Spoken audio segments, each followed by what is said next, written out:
Billy, just first of all, how the guys played in front of you and what you think of a bounce-back performance coming off the Buffalo game. They played good, battled hard, blocked shots, and made my night pretty easy and good kill at the end too. Like those are the things in the game that you don't wanna let it go there. So guys did a good job and big win. Andrew, how did you feel? How do you think the guys responded after Monday's game like that?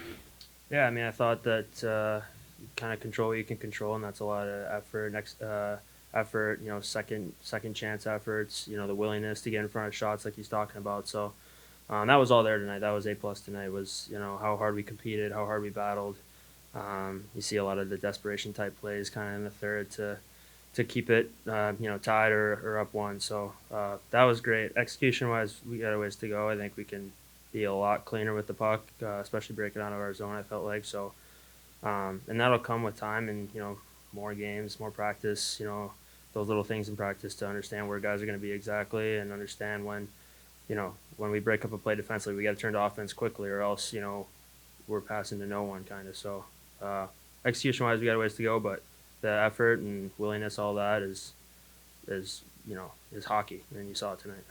Billy, you had a really good season last year, but obviously you changed teams. But does it feel like it's a continuation of the way you were playing last season? Well, I think it's just like I learned how to practice and like how you prepare for games and even practices too. Like I think that mindset, it's like for me it's big and just try to get better every day and challenge the guys in the practice. And I think that's the biggest thing for me. Like that helps me in my game.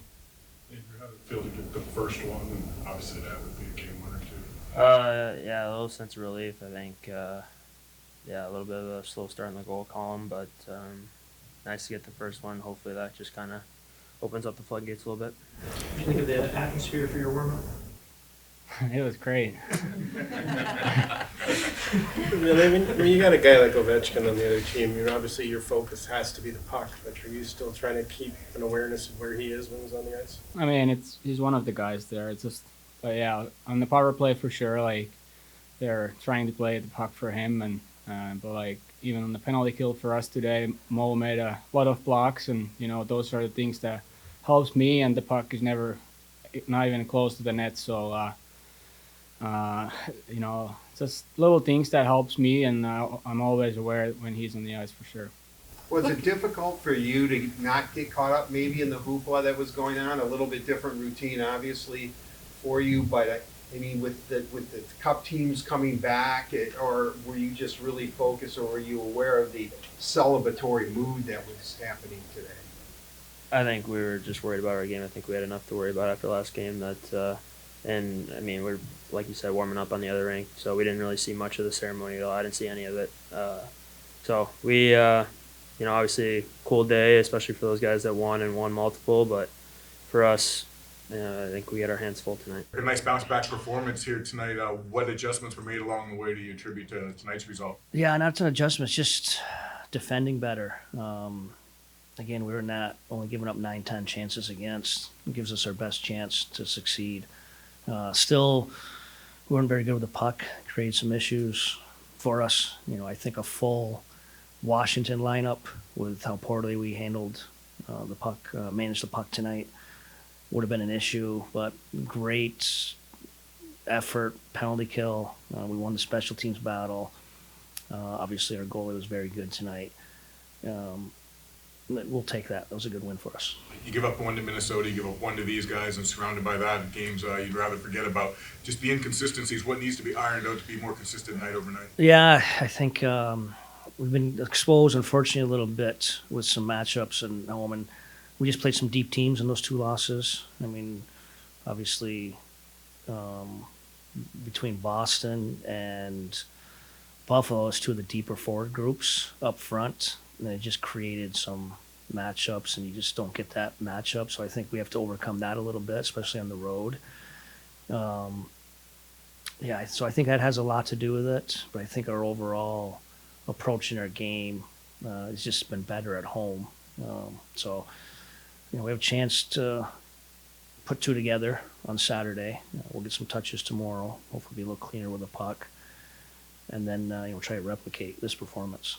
You talked about the details being there in Copp's game while he wasn't scoring, but now that he has scored, what do you think this can do to get him loose and maybe help some secondary off? Good. I've liked. You can see some signs in his game throughout, where you just hope he keeps putting it all together. When he's simple, he's probably at his best. Probably puts a little too much pressure on himself. That's probably why he's turned into a special NHLer throughout his career. But he was simple, asked a ton of them in the third in every situation, and obviously responded, played very well. Derek, are those last few minutes something you guys could maybe build on? I mean, the late goal, the huge PK, and with their goalie out. Yeah, of course, absolutely. That was just. I think we were in a similar situation against Minnie on the kill, but we didn't give up anything late, especially being down. So of course, those are huge momentum situations. Our goal is to put ourselves in those type of situations more and more, and we have put ourselves in those situations. And the more you execute and succeed in those situations, it just builds going forward. Hey, Derek, is Husso creating a little bit of separation there? Yeah, it's hard to say. Obviously, he's played very well, but I mean, we've already, it doesn't take a trained eye to see the difference in what the two goalies have faced. And unfortunately, just the way it's kind of played out, Neto's been put in some bad situations in those road games. But have to watch it back, get some feedback from Alex Weston, our goalie guy, and make an evaluation decision for Saturday. It seemed like the kind of game that if one team would have gotten ahead by 2 goals, it would have been a big lead. I mean, how important was it for Raymond to score there and kind of give you guys some momentum? Well, it's just huge that our power play executed. It's amazing when your power plays execute and the type of momentum you get off it. Their second power play was probably their most sharp power play, and then I think it led to some offense after that they score. Our first power play was really good, and I thought it led us to some momentum. It just leads to huge momentum, and obviously when you win those special teams battle, both teams are very depleted. I don't think there's a huge margin for error of both teams, and it puts even more emphasis on winning the special teams. And tonight, fortunately, we did. Derek, beyond the number of pucks he stopped, what do you like about Ville Husso's game? Calm. He's got a calming game. I think he calms our team down. We might get running in our zone a little bit. He'll eat a puck, no rebound. Or the puck looks dangerous through traffic, and he sees it, either gloves it or it's an easy blocker into the corner. I think it gives us a calming feel, and obviously you sprinkle in a couple of those big saves. That's why his numbers are where they're at, and the success we've had as a team when he's been in net.